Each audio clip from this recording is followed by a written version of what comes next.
नमस्ते दोस्तों और विद्यार्थियों। आज हम उत्तरी अमेरिका की सैर करेंगे, उत्तरी अमेरिका को जानेंगे। इससे पहले कि हम उत्तरी अमेरिका की ओर चलें, जो दोस्त हमारे चैनल पर नए हैं उन्हें यह बताना चाहेंगे कि मेरा यहाँ क्लास लेने का एकमात्र उद्देश्य उन बच्चों तक पहुँचना है जो किसी भी कारणवश अपने विद्यालय का क्लास मिस कर जाते हैं, या फिर जिन बच्चों को पाठ को समझने में ज़रा देर लगती है, बार बार उन्हें समझाना पड़ता है। उन विद्यार्थियों तक मेरा क्लास पहुँचे और आप इस कार्य में मेरे सहभागी बने, इसी की कामना करते हैं। और आपसे बस एक ही केवल निवेदन है, कृपया मेरे चैनल को लाइक, शेयर और सब्सक्राइब करके उन बच्चों तक मुझे पहुंचाएं। बात करते हैं उत्तरी अमेरिका की। उत्तरी अमेरिका महादेश विश्व का तीसरा सबसे बड़ा महादेश है, जो कि आकार में त्रिभुजाकार है। इसकी खोज जो है क्रिस्टोफर कोलंबस जो है नाविक थे, वे 1492 ईस्वी में चले थे अपना जहाज़ लेकर। उसी मार्ग के सहारे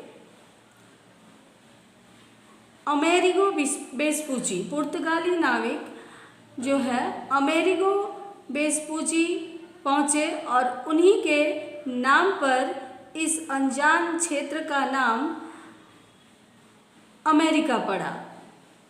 क्रिस्टोफर कोलंबस उस क्षेत्र को भारत समझे थे, परंतु अमेरिगो वेस्पुची वहाँ जाकर इस जो है महादेश की खोज की, खंडन किया कि नहीं, ये भारत नहीं है, ये कोई और ही अनजाना सा द्वीप है, और उनके नाम पर ही जो है उस क्षेत्र का नाम अमेरिका पड़ा। अब जानते हैं यह पृथ्वी के ऊपर इसकी अक्षांशीय स्थिति क्या है। तो अक्षांशीय स्थिति जो है 7 डिग्री दक्षिणी अक्षांश से 84 डिग्री उत्तरी अक्षांश के बीच स्थित है। जलीय सीमा की बात करें तो पूर्व में जो है अटलांटिक महासागर और पश्चिम में प्रशांत महासागर स्थित है। उत्तर में उत्तरी सागर, आर्कटिक सागर देखिए। और ये जो है बेरिंग प्रणाली से अलग होता है एशिया महादेश से। ये हमारा एशिया महादेश और ये उत्तरी अमेरिका महादेश बेरिंग प्रणाली जो है इससे अलग होता है। और दक्षिण में दक्षिण अमेरिका से पनामा नहर से ये अलग होता है। प्रमुख नदी मिसिसिपी मिसौरी 6270 किलोमीटर जिसकी लंबाई है। सबसे ऊंची चोटी जो है मैककिनले 6190 मीटर ऊंचा है। और कुल देशों की संख्या जो है इसमें 23 है, यानी 23। मुख्य शहर जो हैं, बड़े बड़े शहर हैं, जैसे Washington DC, New York, California, Mexico city, Chicago, Toronto इत्यादि। अब जो है इसकी भू प्रकृति जानते हैं कि क्या है भू प्रकृति। कॉर्डिलेरा, उत्तरी अमेरिका की जो है भू प्रकृति जो कॉर्डिलेरा के नाम से जानी जाती है। पहला इसको जो बांटा गया है कई भागों में, तो कॉर्डिलेरा जो है पश्चिमी का पर्वतीय भाग यानी पश्चिमी क्षेत्र में पड़ता है। और ये कॉर्डिलेरा शब्द जो है जिसका अर्थ होता है पर्वत श्रेणी या पर्वतीय श्रृंखला, उत्तरी अमेरिका महादेश के पश्चिमी पर्वतीय क्षेत्र में जो है समानांतर पर कई नवीन मोड़दार पर्वतों की श्रेणी है। इसी से इस क्षेत्र का जो है निर्माण हुआ है। इसको कॉर्डिलेरा क्षेत्र कहते हैं। देखिए बच्चों, ये है हमारा उत्तरी अमेरिका का पश्चिमी क्षेत्र। यहाँ पे देखिए ये जो मोटे मोटे भूरे रंग के दिखाई दे रहे हैं लंबे धब्बे, ये सब पर्वतीय श्रृंखलाएं हैं, यानी माउंटेन रेंज। अब यही इलाका जो है पड़ता है कॉर्डिलेरा का क्षेत्र।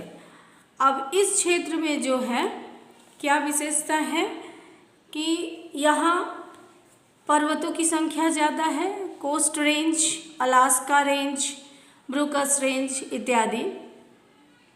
अलास्का का सबसे ऊंचा जो है पर्वत श्रेणी है मैककिनले, 6190 मीटर की ऊंचाई है जिसकी।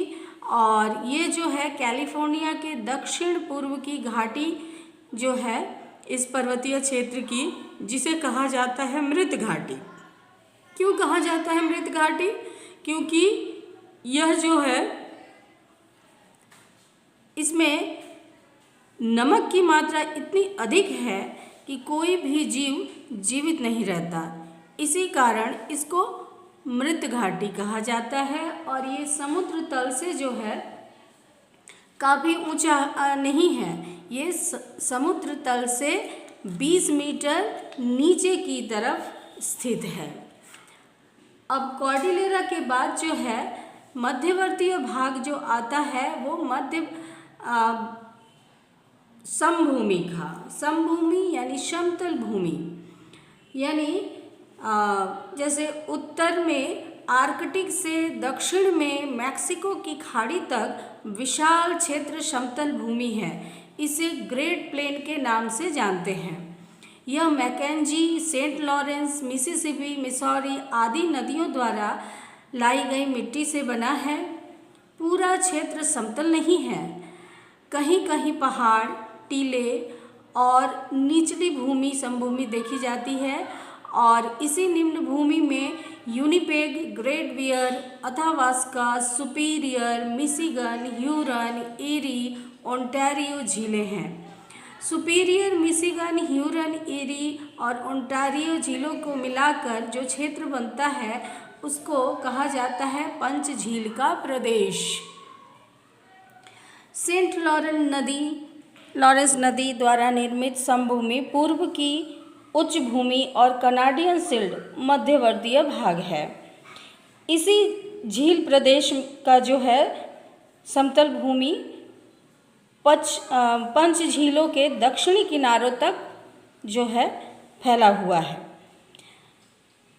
प्रेरी समभूमि है। प्रेरी का समतल भूमि हरे घास का भाग ये पूरे मध्य भाग में पड़ता है। और मिसिसिपी, मिसौरी नदी द्वारा निर्मित जो समतल भूमि है वह पूर्व की ओर उच्च भूमि और पश्चिम के क्षेत्र का जो है मध्यवर्तीय भाग है। यहाँ देखेंगे बच्चों, देखो कि ये सेंट लॉरेंस नदी द्वारा बनाई गई ये पाठ यहाँ से ज़रा पढ़ लेना। झील क्षेत्र की समतल भूमि सुपीरियर, मिशिगन, ह्यूरन, एरी इत्यादि। प्रेरी का संपूर्ण भाग जो है घास का मैदान और मिसिसिपी नदी द्वारा निर्मित समभूमि। उसके बाद कनाडियन और लॉरेंस की उच्च भूमि आता है। उच्च भूमि यानी पठारी भूमि। पठारी भूमि देखो ये अनेक वर्षों से जो है क्षतिग्रस्त हुआ है पर्वतों का क्षय कार्य हुआ है, जिससे कि पर्वत घिसकर क्या बने हैं, पठारीय भूमि में बदल गए हैं। इसे लॉरेंसीय उच्च भूमि या पठारी भूमि कहते हैं। चौथा जो है प्राकृतिक क्षेत्र भू प्रकृति पड़ता है उत्तरी अमेरिका का, वो है पूर्व की उच्च भूमि। पूर्व की उच्च भूमि जो है उत्तर के लैब्राडोर से लेकर दक्षिण के अलबामा का जो पूरा क्षेत्र है पूर्वी भाग कहलाता है। यह अपलेशियन पर्वत का भाग है। अब बात करते हैं उत्तरी अमेरिका के जलवायु के विभिन्नता के कारण, यानी जलवायु अलग अलग कैसे है, क्यों है। तो इसके पहले कि हम उत्तरी अमेरिका की जलवायु जान लेते हैं जलवायु की भिन्नता के कारण, आखिर क्यों जलवायु अलग अलग है। तो एक तो होता है अक्षांशीय स्थिति, यानी जिस अक्षांश में कोई प्रांत, देश या महादेश होगा उस अक्षांश के अनुसार उसका जलवायु होगा। जैसे अगर ध्रुवीय अक्षांशों में होगा कोई स्थान तो वहाँ का शीतल प्रधान जलवायु होगा, वैसे ही समुद्रों के पास होगा तो वहाँ समजल वायु। इसी तरह तो अक्षांशीय स्थिति जो है, अधिकांश भाग उत्तरी अमेरिका का जो पड़ता है 30 डिग्री से लेकर 60 डिग्री उत्तरी अक्षांश के भाग, तो यहाँ पे शीतोष्ण जलवायु पड़ता है। दूसरा है समुद्री धारा, यानी शीतल लैब्राडोर की धारा और उत्तर पूर्व में के भाग में बर्फ से ढका रहता है इसी कारण, और दक्षिण में उष्ण है, यानी दक्षिणी क्षेत्र जो है इस धारा से काफ़ी दूर है, इसलिए दक्षिणी भाग जो है उत्तरी अमेरिका का वो उष्ण रहता है। वायु प्रवाह, हवा के प्रवाह के कारण जो है रॉकी पर्वत के ढाल पर चिनूक जैसा उष्ण वायु का प्रवाह रहता है, इसलिए वह क्षेत्र थोड़ा उष्ण होता है। पर्वतों की स्थिति, जैसा कि पता है एपलेशियन पर्वत की स्थिति से उत्तर और दक्षिण भाग समुद्री धाराओं के प्रभाव में नहीं आते हैं, इसलिए यहाँ की जलवायु पर्वतीय स्थिति होती है, इसलिए पर्वतीय जलवायु होती है, यानी उष्ण नहीं होती है। अब बात करते हैं जलवायु की, तो विभिन्न जलवायु है यहाँ, ये देखेंगे हम जलवायु। तो यहाँ देखेंगे कि मुख्य रूप से उत्तर से दक्षिण तक जो है जलवायु का क्षेत्र देखिए, उत्तरी भाग टुंड्रा जलवायु क्षेत्र में पड़ता है। टुंड्रा जलवायु, और वहाँ वनस्पति जो है टुंड्रा पाई जाती है, जैसे मॉस, लाइकेन, वर्च, यूलो, जूनिपर, ऑल्डर इत्यादि। टुंड्रा क्यों कहा जाता है, यानी झाड़ियाँ, वहाँ के जो स्थानीय भाषा टुंड्रा शब्द का अर्थ होता है झोप या झाड़ी, इसीलिए इस क्षेत्र को टुंड्रा जलवायु कहा जाता है। अधिकांश समय यहाँ पे 9 महीने तक ठंड रहता है, प्रायः बर्फ जमा रहता है, इसलिए बड़े पेड़ नहीं होते हैं। उसके बाद आते हैं टैगा जलवायु क्षेत्र। टैगा जलवायु जो क्षेत्र है, ये देखिए मध्यवर्ती भाग जो है उत्तरी अमेरिका का। टैगा जलवायु यह सरल वर्गीय वनों का क्षेत्र है और ये टुंड्रा के दक्षिण में स्थित है, और ये कोलंबिया से न्यू फाउंडलैंड तक स्थित है। कोलंबिया से लेकर न्यू फाउंडलैंड पूरा क्षेत्र जो है टैगा जलवायु के अंतर्गत आता है। यहाँ पाइन, फर, स्प्रूस जैसे नरम लकड़ी के वन कहा जाता है, यहाँ पे मिलता है, इसलिए। उसके बाद जो है नीचे की तरफ आते हैं, देखिए मध्यवर्ती भाग से नीचे की तरफ शीतल शीतोष्ण महादेशीय जलवायु, यानी शीतोष्ण घास के मैदान। महादेशीय जलवायु का मतलब होता है कॉन्टिनेंटल टाइप ऑफ क्लाइमेट, यानी वह जलवायु जहाँ न ज़्यादा ठंड पड़े और न ज़्यादा गर्मी पड़े। क्यों? क्योंकि यह समुद्र से दूर होता है और समुद्र का प्रभाव पड़ता नहीं है, और शीतकाल में शीत ज़्यादा और गर्म काल में गर्म ज़्यादा, तो उसको कहते हैं महादेशीय जलवायु क्षेत्र, यानी शीत और उष्ण दोनों ही पड़ेगा। और यहाँ पे जो है घास का मैदान है। तो कौन सा घास का मैदान यहाँ पे आते हैं मिस्र वन। यहाँ पे हर प्रकार के मिलते हैं, जैसे मैपल, एलम, पतझड़ के वन मिलते हैं, सरल वर्गीय वन। इसके बाद आते हैं उष्ण मरुस्थल, मरु जलवायु यानी रेगिस्तानी जलवायु।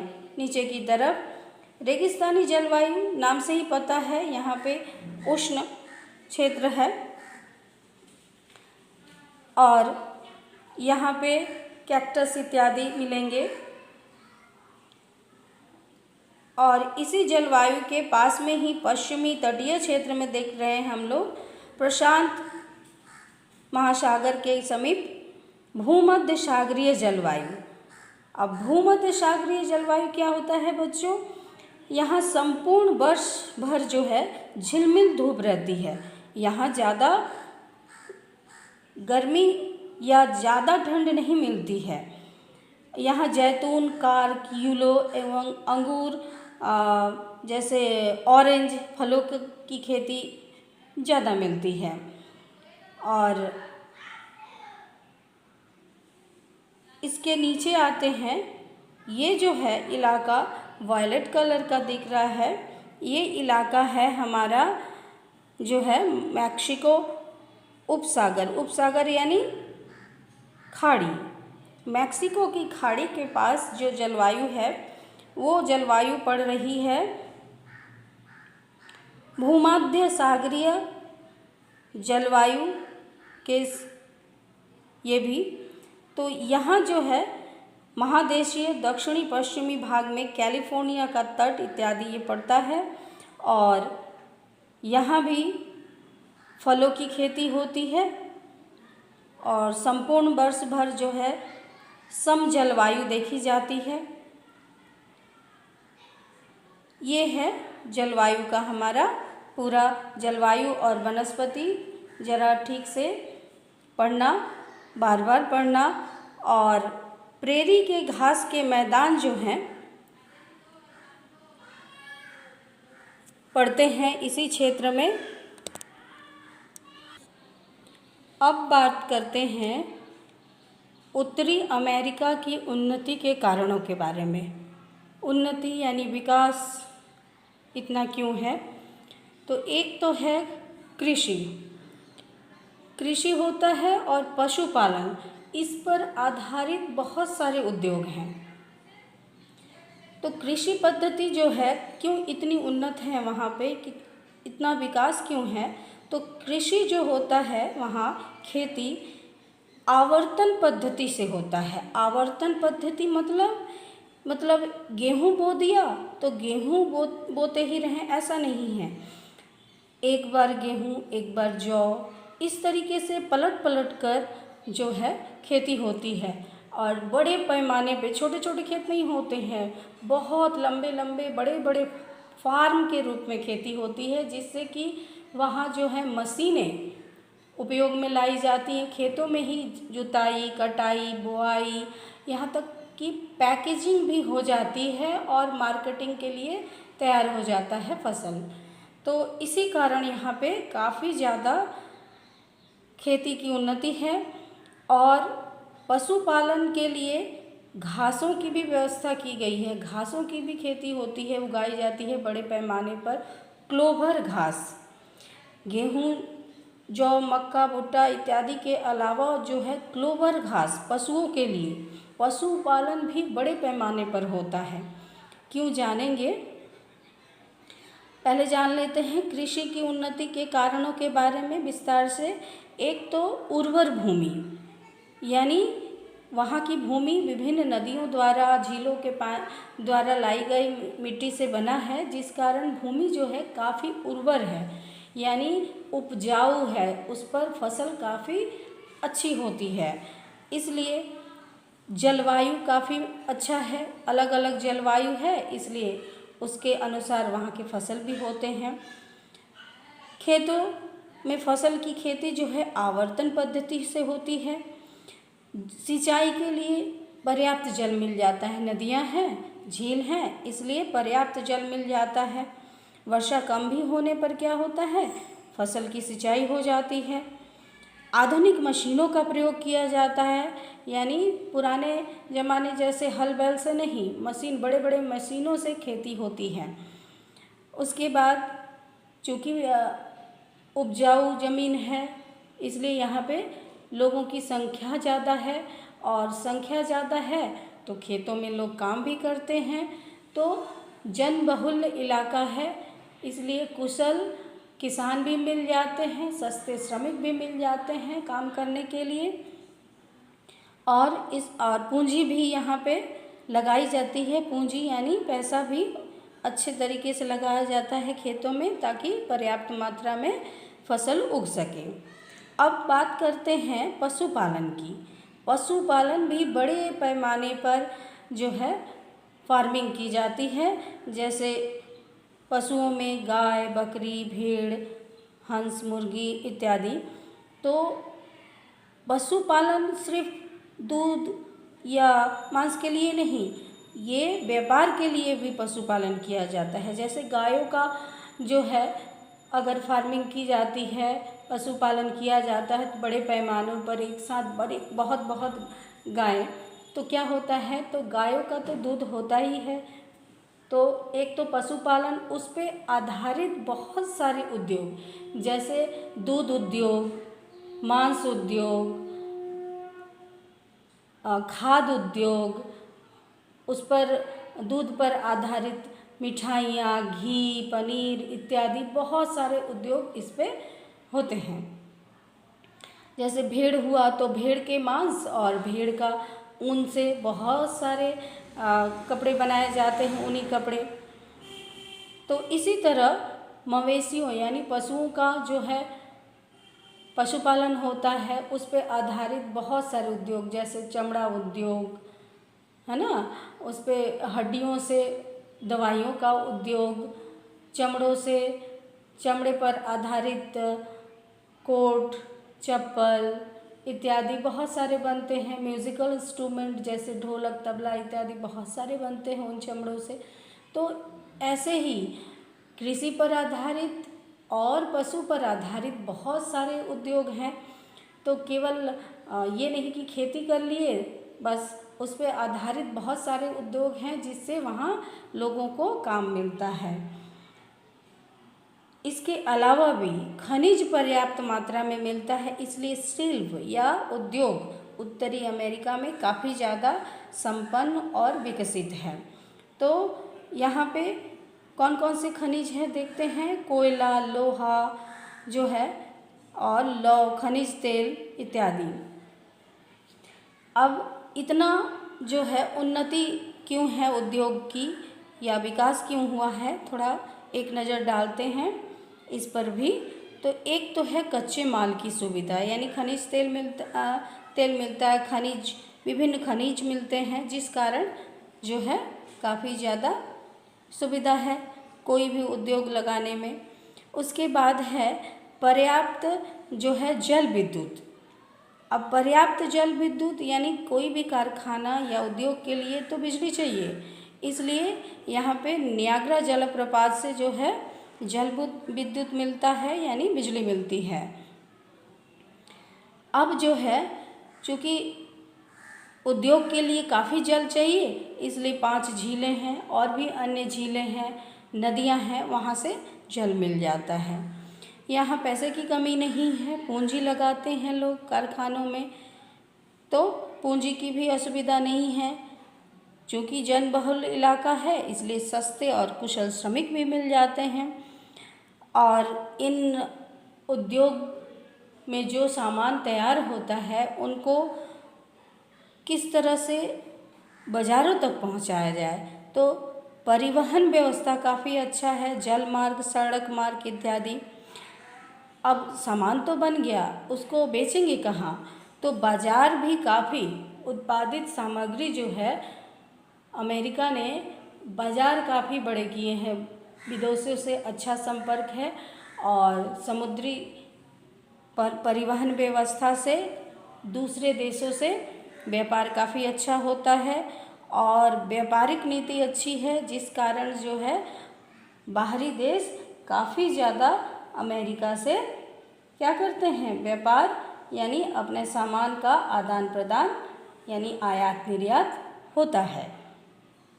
अब बात करते हैं कुछ प्रमुख शहरों की जो कि विश्व में प्रसिद्ध है, जैसे बफेलो मैदा शिल्प के लिए विश्व में प्रथम स्थान रखता है आकरन, जिसे विश्व की रबर की राजधानी। रबर क्या होता है? यानी जो हम लोग पेंसिल से लिखते हैं मिटाने वाला? नहीं, वो रबर नहीं। रबर एक प्रकार का दूध होता है, दूध यानी वृक्ष का, रबर के वृक्ष का दूध, जिसे इकट्ठा करके कारखाने में ले जाकर प्रोसेसिंग के माध्यम से क्या बनता है? टायर बनता है, जो हमारे गाड़ियों में होता है ना, टायर, साइकिल और गाड़ियों में टायर, तो वो है रबर। यानी वहाँ आकरन में सबसे ज़्यादा रबर का उत्पादन होता है, इसलिए इसे विश्व की रबर की राजधानी कहते हैं। इसके बाद है शिकागो शहर। शिकागो शहर वो शहर है जो कि विश्व में कसाई खाना के नाम से जाना जाता है। कसाई खाना क्या होता है? यानी जहाँ पे सबसे ज़्यादा जो है मांस काटा जाता है, पशुओं को काटा जाता है और मांस की पैकेजिंग करके विश्व में भेजा जाता है, बेचा जाता है। उसके बाद बात करते हैं कि सबसे बड़ा लौह इस्पात उद्योग का केंद्र जो है शिकागो गैरी, यह झील प्रदेश का एरिया है। और डेट्रॉयट जो है सबसे बड़ा, विश्व का सबसे बड़ा मोटर गाड़ी निर्माण केंद्र है। तो बच्चों, ये सब हम जाने उत्तरी अमेरिका को और ज़रा विस्तार से पढ़ना, देखना, और हाँ, अपने मित्रों तक, अपने सहपाठियों तक ये क्लास ज़रूर पहुँचाना। आशा है आप सब इस कार्य को अवश्य करेंगे, पढ़ेंगे और इसी तरह से मेरे चैनल को फॉलो करते रहेंगे। Thank you.